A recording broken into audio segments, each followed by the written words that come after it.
Finally आ चुका है chemistry का भी प्लानर फ्रॉम जीरो। भाई अगर तुम जीरो से शुरू कर रहे हो ना तो ये एकदम परफेक्ट प्लानर रहने वाला है, जो कि डेट वाइज है। तुम्हें पता होना चाहिए कि भाई तुम्हारे किस किस दिन तक किस किस डेट तक क्या क्या कंप्लीट होना चाहिए और तुम्हें कितने दिन लगने चाहिए किसी पर्टिकुलर चैप्टर के लिए। यस, अगर आप उनमें से हो जो कह रहा है कि भाई मैंने पहले केमिस्ट्री पढ़ी थी पर मुझे अब कुछ भी याद नहीं आ रहा है, तो ये उसके लिए भी है। और जिसने अभी जीरो से बिल्कुल शुरू नहीं किया था उसके लिए भी यही प्लानर है। दोनों के लिए भाई बहुत ही बढ़िया काम कर जाएगा, क्योंकि ये है डिटेल वन शॉट्स की। वन शॉट्स नहीं है, ये डिटेल वन शॉट्स है, which are always equivalent to detail lectures. ठीक है, कोई चिंता नहीं करनी भाई। देखो बहुत तगड़ा प्लानर है। क्यों? क्योंकि इसमें भाई एक साथ आपका कोर्स कैसे कंप्लीट होगा इसके बारे में सारी इंफॉर्मेशन है, राइट। देखो केमिस्ट्री को मैंने यहाँ पे डिवाइड करा है दो हिस्सों में, लाइक इनऑर्गेनिक और ऑर्गेनिक को एक उसमें रखा हुआ है एंड फिजिकल को एक उसमें। ये दोनों लेक्चर्स आपको एक ही दिन में करने हैं, यानी एक लेक्चर इस वाले पोर्शन से करना है एंड एक लेक्चर आपको इस वाले पोर्शन से डेली बेसिस पे करना है। पर डे के हिसाब से मैंने 1.5-2 घंटे का हिसाब से बनाया कि मतलब इसके भी तुम्हें 1.5-2 घंटे का लेक्चर करना है, इसके भी 1.5-2 घंटे का लेक्चर तुम्हें करना है। ठीक है, बहुत आसान कर चुकी हूँ मैं, और अब बिल्कुल दिक्कत नहीं है भाई। ऐसा नहीं है कि मैंने सिर्फ रिसोर्सेज मैंने सिर्फ लिख दिया यहाँ पे और मुझे पता ही नहीं कि भाई कौन सी प्लेलिस्ट ढूंढनी है तो प्लेलिस्ट ढूंढने बैठ गए। ऐसा कुछ नहीं है भाई, सारी प्लेलिस्ट नीचे कर दी है अटैच, कोई दिक्कत नहीं है। बस इस वीडियो को देखो, ये सब मेंशन करो अपनी नोटबुक में, एंड लिटरली बता रही हूँ जो जीरो पर है ना भाई वो हीरो बन जाएगा, कोई दिक्कत की बात नहीं है। अपना बेस्ट दो यार, रिजल्ट का वैसे भी सोचा मत करो, अपना बेस्ट दिया करो, बस यही है। नहीं तो सोच सोच के बंदा पता नहीं क्या क्या सोच लेता और वो पढ़ ही नहीं पाता उस चक्कर से। नहीं तो उस टाइम में पढ़ लिया होता तो भैया पता नहीं कहाँ होते। ठीक है, तो देखो केमिस्ट्री में हमने दो हिस्सों में डिवाइड कर लिया, एक है फिजिकल, एक है इनऑर्गेनिक, और ऑर्गेनिक को एक हिस्से में रखा है। तो करना क्या है भाई, आपने अब पीरियोडिक सबसे पहले करेंगे एंड साथ में करेंगे मोल कंसेप्ट। अभी मैं इस वाले को पे फोकस कर रही हूँ, उसके बाद मैं इस वाले के बारे में बताऊंगी। इनऑर्गेनिक और ऑर्गेनिक में पीरियोडिक में लगेंगे 4 डेज। मैंने ये जितने वन शॉट्स की प्लेलिस्ट दी है ना उसके हिसाब से डेज बांटे हुए कि आपको एक वन शॉट को देखने में कितने दिन लगने चाहिए। तो आपको 4 दिन लगने चाहिए, 1.5-2 घंटे का स्लॉट आपको हर दिन देखना होगा एंड आपका जो है 4 दिन के अंदर पीरियोडिक कंप्लीट हो जाएगा। सीबी के लिए दिए हैं 6 डेज, आईयूपीएसी के लिए 3 डेज, आइसोमेरिज्म के लिए 3 डेज, जीओसी के लिए 4 डेज, हाइड्रोकार्बन के लिए 3 डेज, हेलो एल्केन के लिए 3 डेज, एल्कोहल के लिए 3 डेज, एल्डिहाइड के लिए 3 डेज, अमाइंस के लिए 2 डेज, बायोमोलिक्यूल्स के लिए 2 डेज, कोऑर्डिनेशन के लिए 4, पीबॉक के लिए 4 एंड डीएनएफ के लिए। इसमें मैंने कुछ कुछ दिन ना एक्स्ट्रा भी दिए हुए हैं, वो इसलिए दिए कि भाई ऐसा कभी होता है कि ऊपर नीचे हो गया आपका कोर्स, आपका कुछ रह गया। प्लीज़ भाई ये चीज़ करना मत, लेकिन अगर ऐसा बाई चांस हो जाता है कि आपका कोई कोर्स ऊपर नीचे रह गया तो भाई ये है कि दिन मैनेज कर जाएंगे। और अगर आपको लगता है कि आपका पीरियोडिक का चैप्टर 4 दिन की जगह 3 दिन में ही हो गया तो भाई ऐसा नहीं है कि टाइम वेस्ट कर दिया एक दिन का, आपको फिर उस केस में अपने टाइम को यूटिलाइज करना है, क्वेश्चन प्रैक्टिस रेगुलर रखनी है, रिविजन रेगुलर रखना है। एंड सेकंड चीज़ ये है कि यहाँ पर अगर आप देखोगे तो पहले 2 चैप्टर्स मैंने इनऑर्गेनिक के डाले एंड इसके बाद मैंने यहाँ से ऑर्गेनिक स्टार्ट कर दिया एंड फिर एंड में दोबारा से यहाँ पे इनऑर्गेनिक शुरू हो गई है। ठीक है, ये चीज़ भी क्लियर होनी चाहिए। अब ये आपको लगेंगे कम से कम ये टोटल डेज मैंने यहाँ सब लिख दिया और ये सब आपके आराम से क्लियर हो जाएंगे भाई, नीट से बहुत पहले हो जाएंगे, अच्छा खासा रिवीजन का समय भी मिल जाएगा। तो जो भी इंसान पहली बार पढ़ेगा उसको भी ये सब समझ में आ जाएगा, क्योंकि लेक्चर्स कोई छोटे मोटे 1 घंटे 1.5 घंटे का लेक्चर नहीं है, डिटेल लेक्चर्स हैं। ठीक है, मैं पर्सनल उससे बता रही हूँ। देन सेकेंड इज फिजिकल वाले। दो फिजिकल में क्या करना है, मोल कंसेप्ट 4 डेज में, रिडॉक्स 2 डेज में, सोल्यूशन 5 डेज में, थर्मोडाइनमिक्स 5 डेज में, केमिकल इक्विलिब्रियम 4 डेज में, आयनिक इक्विलिब्रियम 4 डेज में, इलेक्ट्रो 4 डेज में, सी के 4 डेज में, एसओए यानी स्ट्रक्चर ऑफ एटम 5 डेज के अंदर अंदर। कंपेरेटिवली अगर हम यहाँ पे देखोगे तो यहाँ पे थोड़े ज़्यादा दिन लग रहे हैं लेकिन यहाँ पर कम दिन लग रहे हैं। तो अगर इन केस ऐसा होता है कि आपको कोई चैप्टर ऐसा लग रहा है आपको बीच में समझ नहीं आया तो आप एक एक्स्ट्रा लेक्चर इसमें ले सकते हो, क्योंकि फिजिकल में लेक्चर्स कंपेरेटिवली कम थे as compare to inorganic and organic के। तो देखो भाई डरना बिल्कुल भी नहीं है, इस वाली प्लेलिस्ट को आप फॉलो कर लो। आई होप ये आपको हेल्प करेगी और शायद काफ़ी ज़्यादा ही हेल्प करेगी, क्योंकि भाई ये प्लेलिस्ट अच्छे खासे तरीके से बनाएगी, एकदम सिस्टम से बनाएगी। और हाँ याद रखो, ये जो सीक्वेंस मैंने बनाया ना इसको फॉलो करना है भाई, ऐसे ही नहीं बनाया मैंने सीक्वेंस।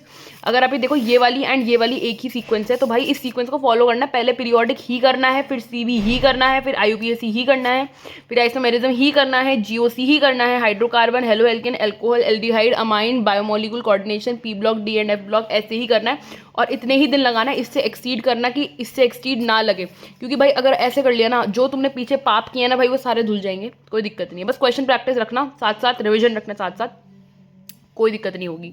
फिजिकल के लिए भी मैं यही कहूँगी एक आधा दिन एक्स्ट्रा लग भी जाए किसी चैप्टर के अंदर तो कोई दिक्कत नहीं है। वन शॉट्स में सारे नीचे प्रोवाइड कर रही हूँ डिस्क्रिप्शन के अंदर, देख लेना।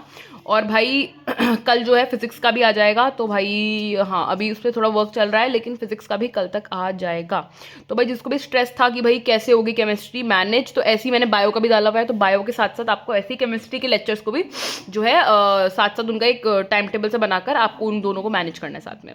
अगर आप ये सब कर लेते हो तो भाई जितने भी पीछे आपने नहीं पढ़ा नहीं पढ़ा, या फिर जो लोग कह रहे हैं कि हमने पीछे पढ़ तो लिया था लेकिन अब हमें याद नहीं आ रहा ना, वो सारे पाप आपके इधर धुल जाएंगे।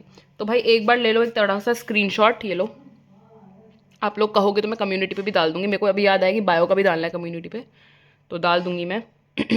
ये इसमें नीचे कमेंट कर देना, इसमें ले लो आप स्क्रीनशॉट, ठीक है।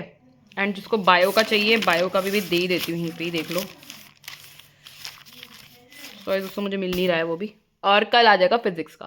तो that was all about the video. खूब सक्सेस मेरी लाइफ में यार, खूब आगे बढ़ो, बिल्कुल डरना नहीं है यार, इस टाइम पर अपना बेस्ट दो। Don't think of results all the time, just think of the effort that you have to make for this particular paper. आपको किस चीज़ पे एफर्ट करना है, बस उस पर सोचो क्या एफर्ट करना है। ये भूल जाओ भाई कब है नीट का पेपर, क्या है क्या नहीं है, बस इतना याद रखो कि आपको हर दिन के बेसिस पर अभी अपना बेस्ट देना है, अपना बीस्ट मोड लाना है, and that's all you have to do. और इसको फॉलो कर लो यार, अच्छा खासा प्लानर है। दोबारा से एक चांस आ रहा है हाथ में तुम्हारे कि भाई तुम बिल्कुल फोड़ के रख सकते हो, तो भाई फोड़ के रख सकते हो तो भाई फोड़ दो बढ़िया से। एंड एक क्वेश्चन और कि भाई बहुत लोग पूछेंगे कि हम पे मिशन 100 है, तो भाई जिन पे मिशन 100 है वो साथ में इनऑर्गेनिक जैसे यहाँ पे चल रहा है, साथ में फिजिकल के लिए आप मिशन 100 का भी यूज़ कर सकते हो, वो आपकी चॉइस है टोटली, ठीक है।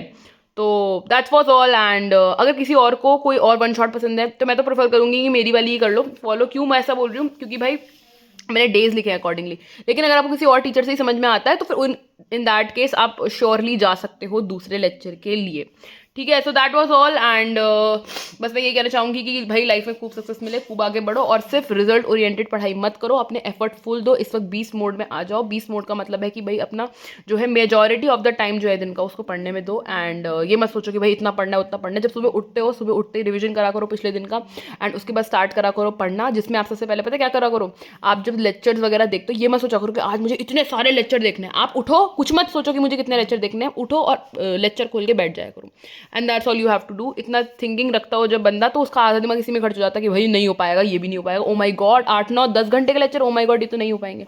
हल्का सा स्पीड पे रखा करो एंड साथ साथ नोट्स बनाते हुए चला करो, भाई सब हो जाता है, कोई दिक्कत नहीं है, सब हो जाएगा। और अपना बेस्ट दो, नहीं भी हो पाता किसी दिन का आपका कंप्लीट नहीं पता, ऐसा नहीं कि भाई तुम डिप्रेशन में ही चले गए, ऐसा नहीं है। और भाई जब जब पढ़ते हो तब तक कंसिस्टेंसी के लिए नीचे जो आप कमेंट कर सकते हो, इससे क्या कंसिस्टेंसी बिल्ड होती है। तो ठीक है भाई, बिना टाइम वेस्ट करे आप लोगों का मैं फिर से ये कहना चाहूँगी, thank you so much, bye. खूब सक्सेस में लाइफ में खूब आगे बढ़ो, एंड बिल्कुल भी हार नहीं मारनी आखिरी दिन तक नीट के, अपने बेस्ट एफर्ट्स दो। बाकी देखो रिजल्ट क्या है हाथ में नहीं होता है ना, अपना बेस्ट देना चाहिए। जो बंदा 24 घंटे पढ़ता है उसको भी नहीं पता होता अपने रिजल्ट के बारे में, तो आपको कैसे पता होगा, है ना। और अपना बेस्ट दो, बहुत अच्छा हो सकता है। अपना एफर्ट अगर आप इस वक्त छोड़ दोगे तो भाई जो बड़े बड़े कॉलेज आपके हाथ में आने वाले होंगे, चाहे BDS को बहुत तगड़ा आ जाए, क्या पता BAMS को बहुत तगड़ा आ जाए, क्या पता नीट ही निकल जाए आपका, तो इसलिए उस होप को कभी नहीं छोड़ना चाहिए, ठीक है। तो बस इस बात को ध्यान में रखो एंड बढ़िया से पढ़ो। बाय।